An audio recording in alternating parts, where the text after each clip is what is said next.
Hello everyone, आज के इस वीडियो में बात करने वाले हैं नेशनल स्कॉलरशिप के बारे में। स्टूडेंट्स, बात करेंगे एलिजिबिलिटी क्राइटेरिया क्या है, कौन सी क्लास के स्टूडेंट फॉर्म फिल कर सकते हैं नेशनल स्कॉलरशिप का, और क्या होना चाहिए आप माइनॉरिटी स्टूडेंट हैं या फिर माइनॉरिटी स्टूडेंट नहीं है।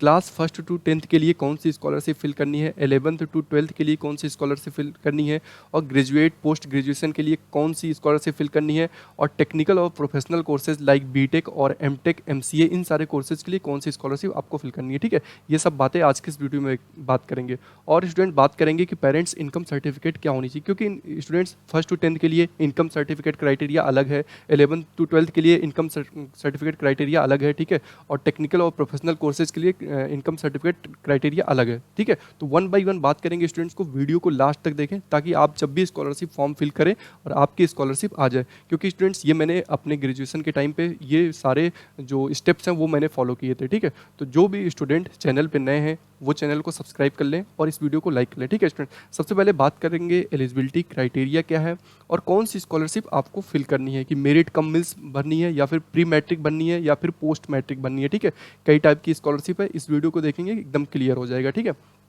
उसके बाद स्टूडेंट बात करेंगे पेरेंट्स इनकम कितनी होनी चाहिए, डॉक्यूमेंट्स कौन कौन से रिक्वायर्ड हैं, और उसके बाद बात करेंगे कि कितनी स्कॉलरशिप आपको मिलती है। ठीक है, अमाउंट ऑफ स्कॉलरशिप के बारे में बात करेंगे, और उसके बाद बात करेंगे कैसे अप्लाई करना है आपको। ठीक है, तो स्टूडेंट्स सबसे पहले आपकी जो एलिजिबिलिटी क्राइटेरिया है वो आपको माइनॉरिटी कोई ना कोई माइनॉरिटी में से आपको होना पड़ेगा। ठीक है, आइदर आप मुस्लिम हो या फिर सिख हो, क्रिश्चियन हो, बुद्धिस्ट हो, जैन हो या फिर पारसी। अगर इसमें से आप आते हैं तो आप क्या कर सकते हैं, नेशनल स्कॉलरशिप फॉर्म फिल कर सकते हैं। लेकिन अगर स्टूडेंट आप इसमें से नहीं आते हैं तो आप क्या कर सकते हैं, अपने स्टेट की स्कॉलरशिप फॉर्म फिल कर सकते हैं। फॉर एग्जाम्पल, आप अगर यूपी से हैं तो आप यूपी स्कॉलरशिप फॉर्म फिल कर सकते हैं। इवन यूपी की स्कॉलरशिप की अमाउंट थोड़ा बहुत ज़्यादा ही आएगा। ठीक है स्टूडेंट, लेकिन अगर आप माइनॉरिटी से हैं तो आप कोशिश करें कि नेशनल स्कॉलरशिप फॉर्म फिल करें। ठीक है स्टूडेंट, और स्टूडेंट्स जो एलिजिबिलिटी क्राइटेरिया है, फर्स्ट एलिजिबिलिटी क्राइटेरिया ये हो गया कि आप मुस्लिम हैं, सिख हैं, क्रिश्चियन हैं, बुद्धिस्ट, जैन है, पारसी हैं। ठीक है, इसमें से कोई एक होना चाहिए। और स्टूडेंट्स आपकी जो परसेंटेज है वो स्टूडेंट्स जो भी आपने, फॉर एग्जांपल आप ग्रेजुएशन में अगर आप हैं तो आपका जो ट्वेल्थ में है, ट्वेल्थ में वो आपका 50% से ज़्यादा होना चाहिए। ठीक है स्टूडेंट्स इसमें जो टाइप्स ऑफ स्कॉलरशिप है उसके बारे में बात कर लेते हैं। पहला आता है प्री मैट्रिक स्कॉलरशिप। ठीक है, pre matric scholarship class first to tenth के लिए होता है स्टूडेंट। ठीक है, अगर आप क्लास फर्स्ट टू टेंथ में हैं तो फिर 1 से 10 तक है अगर आप, ठीक है, तो आपको pre matric scholarship form fill करना चाहिए, और इसका जो पेरेंट्स इनकम है वो आपका 1 लाख से कम होना चाहिए। ठीक है स्टूडेंट, उसके बाद स्टूडेंट आता है post matric scholarship. Post matric scholarship किसके लिए है, क्लास 11th और 12th के लिए है, 11 और 12 के लिए है। ठीक है, डिप्लोमा में अगर हैं तो भी आप post matric scholarship form fill कर सकते हैं, और किसी भी अगर अंडर ग्रेजुएट या फिर पोस्ट ग्रेजुएट कोर्स में है, BA, BSc, BCom, MCom, MSc, ठीक है, ये सारे कोर्सेज में हैं अगर आप, तो आप post matric scholarship form fill कर सकते हैं। ठीक है स्टूडेंट, और आपकी जो पेरेंट्स इनकम होनी चाहिए वो 2 लाख से कम होनी चाहिए पोस्ट मैट्रिक के लिए। ठीक है स्टूडेंट्स, अब बात कर लेते हैं specially merit come means scholarship के बारे में। प्रोफेशनल और टेक्निकल कोर्सेज के लिए ये स्कॉलरशिप है, बीटेक, एमबीए, एमटेक, एमसीए, जो भी प्रोफेशनल और टेक्निकल कोर्सेज होते हैं सारे के लिए। ठीक है, ये है। और स्टूडेंट्स इसमें जो पेरेंट्स इनकम है वो 2.5 लाख से कम होना चाहिए, 2.5 लाख से कम होना चाहिए। स्टूडेंट आप देख सकते हैं पोस्ट मैट्रिक के लिए 2 लाख का क्राइटेरिया, 2 लाख से कम होना चाहिए। प्री मैट्रिक 1 लाख से कम होना चाहिए। सबसे ज़्यादा जो इसमें 2.5 लाख से कम होना चाहिए मेरिट कम मीन्स में। ठीक है, अगर आपकी पेरेंट्स इनकम 2.5 लाख से कम है तो आप मेरिट कम मीन्स अप्लाई कर सकते हैं अगर आप बीटेक के स्टूडेंट है या एमबीए, एमटेक के स्टूडेंट है। ठीक है स्टूडेंट्स, अब बात कर लेते हैं 4th नंबर पर जो है वो है बेगम हजरत महल नेशनल स्कॉलरशिप, और ये गर्ल्स के लिए है, 9 to 12 के लिए। ठीक है, अगर कोई स्टूडेंट 9 to 12 के लिए गर्ल्स है तो वो इस स्कॉलरशिप को फिल कर सकते हैं। ठीक है, उनका चांसेस रहेगा ज़्यादा आने का, और जितनी भी स्कॉलरशिप है उसमें गर्ल्स का 30% तो रिजर्वेशन होता ही है। ठीक है, पेरेंट्स इनकम इसमें लेस देन 2 लाख है। ठीक है, 2 लाख है, 2 लाख से कम होना चाहिए बेगम हजरत महल नेशनल स्कॉलरशिप के लिए। ठीक है स्टूडेंट, अब स्टूडेंट बात कर लेते हैं स्पेशली जो डॉक्यूमेंट्स रिक्वायर्ड के बारे में। ये बहुत ही इंपॉर्टेंट पॉइंट है स्टूडेंट, और मैंने सारे डॉक्यूमेंट्स के बारे में यहाँ पे मेंशन कर दिया ताकि आप जब भी स्कॉलरशिप फॉर्म फिल करें आपकी स्कॉलरशिप 100% आ जाए, पूरे चांस रहे, ताकि डॉक्यूमेंट की वजह से रिजेक्ट ना हो। ठीक है, तो सबसे पहले क्या करना है, आपको स्कॉलरशिप फॉर्म प्रिंट करवा लेना हो। स्कॉलरशिप फॉर्म कहाँ से प्रिंट होगा, जब आप फॉर्म फिल करेंगे, फॉर्म फिल करने के बाद आपको स्कॉलरशिप फॉर्म वहाँ से मिल जाएगा, ठीक है।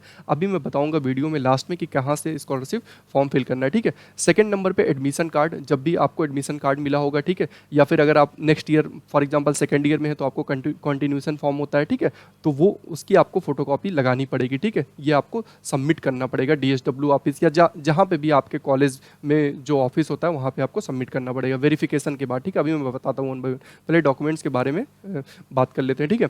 उसके बाद फीस स्लिप है। बोनाफाइड सर्टिफिकेट क्या है स्टूडेंट, बोनाफाइड सर्टिफिकेट स्टूडेंट जब आप स्कॉलरशिप फॉर्म फिल करेंगे उसके बाद जब डॉक्यूमेंट्स पे आप जब जाएंगे तो आप स्टूडेंट जब डॉक्यूमेंट्स में नीचे जाएंगे स्टूडेंट, वहाँ पे आपको बोनाफाइड सर्टिफिकेट लिखा होगा, ठीक है। अपलोड लिखा होगा और डाउनलोड लिखा होगा, तो स्टूडेंट्स वहाँ से क्या करना है, आपको डाउनलोड कर लेना है, ठीक है स्टूडेंट। डाउनलोड करने के बाद उसका प्रिंट निकलवा करके आपको क्या करना है कि उसमें सारा डिटेल आपका होगा, बोनाफाइड सर्टिफिकेट में आपका डिटेल जो है ऑटोमेटिक वेबसाइट की तरफ से आ जाएगा। उसको क्या करना है, आपको अपने कॉलेज से वेरीफाई कर लेना है, ठीक है। कहाँ से वेरीफाई करवाना है, आपको अपने हॉल से वेरीफाई करवा सकते हैं। हॉल से वेरीफाई करवाने के बाद चेयरमैन ऑफिस, और चेयरमैन से उसके बाद आप डीन ऑफिस से, ये 3 जगह से आपको उसको वेरीफाई करवाना पड़ेगा बोनाफाइड सर्टिफिकेट जो होता है, ठीक है। बोनाफाइड एक फॉर्म होता है, वो आपको जब फॉर्म फिल करेंगे फॉर्म के नीचे आता है, ठीक है, उसको प्रिंट निकाल करके आपको hostel then chairman then dean 3 जगह से आपको वेरीफाई कर, उसके बाद जब वेरीफाई हो जाएगा उसका क्या करना है, फोटो लेकर के आपको वापस से अपलोड करना होगा वहाँ पे, ठीक है स्टूडेंट। और ये सारे जो डॉक्यूमेंट्स है ये भी आपको अपलोड करने हैं, ठीक है। सेल्फ डिक्लेरेशन फॉर्म क्या है, सेल्फ डिक्लेरेशन फॉर्म का जो फॉर्म का लिंक है मैं डिस्क्रिप्शन में दे दूंगा, आप वहाँ से जा करके उसको डाउनलोड कर सकते हैं और फिल करके आपको अपलोड करना होगा सेल्फ डिक्लेरेशन फॉर्म, और आपको हार्ड कॉपी भी जमा करनी होगी, ठीक है। Latest semester marksheet, latest semester marksheet का मतलब ये है अगर आप सेकंड ईयर में हैं या फिर थर्ड ईयर में हैं तो उसके पहले जो भी आपने पास किया था वो आपको लगाना पड़ेगा, ठीक है। अगर आप for example BTech first year में है तो फिर आपको कोई ज़रूरत नहीं है सेमेस्टर, क्योंकि आपके पास जो है कोई सेमेस्टर मार्कशीट नहीं होगी, ठीक है, तो वो आप हटा सकते हैं। 12th की मार्कशीट लगानी पड़ेगी स्टूडेंट, हाई स्कूल की marksheet, bank passbook, parents income certificate, parents income certificate ये आपको लगानी पड़ेगी, ठीक है। और डोमिसाइल सर्टिफिकेट, आधार कार्ड, ये डॉक्यूमेंट्स आपको रिक्वायर्ड होंगे at the time of scholarship. Student अब बात कर लेते हैं कि कितनी स्कॉलरशिप आपको मिलती है, ठीक है स्टूडेंट। तो आप यहाँ पे देख सकते हैं ये 1st to 10th के लिए है, ठीक है। आप इसको पूरा ऐड कर सकते हैं किस तरीके से है, तो अराउंड 10,000 रुपीज़ आ सकता है, ठीक है। सबसे ज़्यादा जो आता है वो प्रोफेशनल और एंड टेक्निकल में आता है, आप इसको जो ऐड कर सकते हैं कि कितना आपको आने वाला है, अलग अलग क्लास के लिए अलग अलग आएगा, ठीक है स्टूडेंट। उसके बाद आप यहाँ पे देख सकते हैं ये अमाउंट ऑफ स्कॉलरशिप है 11th एंड 12th और यूजी और पीजी के लिए, ठीक है। और यहाँ पे डिप्लोमा होल्डर्स के लिए भी देख सकते हैं, टेक्निकल एंड वोकेशनल कोर्सेज के लिए 11th और 12th लेवल पे आप यहाँ पे देख सकते हैं 7,000 है 11th और 12th के लिए, और डिप्लोमा के लिए 10,000 है, और उसमें और भी ऐड होगा, ये जो फीस है 380 rupees per month for hosteller, ये आप ऐड कर सकते हैं, ठीक है। तो अच्छी खासी अमाउंट जो है आ जाता है स्कॉलरशिप, ठीक है स्टूडेंट। अब यहाँ पे बात कर लेते हैं स्पेशली बीटेक एमटेक वाले स्टूडेंट के लिए। एमटेक के लिए और भी स्कॉलरशिप होती है, ठीक है स्टूडेंट, लेकिन बीटेक के लिए हम बात कर लेते हैं स्पेशली, ठीक है।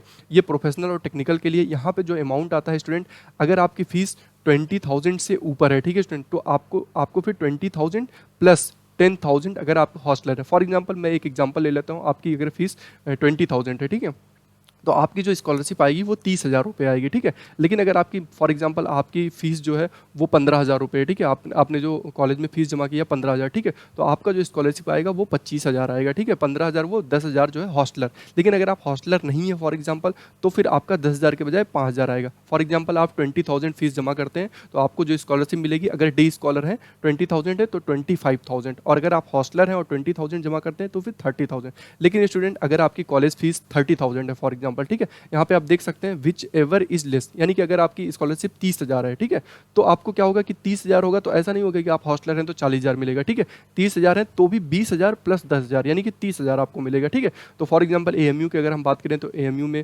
आपकी जो 20,000 के अराउंड जो है बीटेक की फीस है, तो 10,000 हॉस्टलर यानी कि हॉस्टलर वालों की अराउंड 30,000 आ सकती है, और डे स्कॉलर वालों की अराउंड 25,000 स्कॉलरशिप आ सकती है, ठीक है स्टूडेंट। अब स्टूडेंट बात कर लेते हैं कहाँ पे अप्लाई करना है, ठीक है। तो अप्लाई करने के लिए आपको क्या करना होगा, आपको वेबसाइट पे जाना होगा, ठीक है, और scholarship.gov.in एनएसपी आप सर्च करेंगे तो आपको आ जाएगा। तो ठीक है स्टूडेंट्स, आप यहाँ से जा करके अप्लाई कर सकते हैं। अगर किसी स्टूडेंट को अप्लाई करने में कोई प्रॉब्लम हो रही है तो वो कमेंट करके पूछ सकता है। तो जो भी स्टूडेंट चैनल पे नए हैं वो चैनल को सब्सक्राइब कर लें, ठीक है, और इस वीडियो को लाइक कर लें।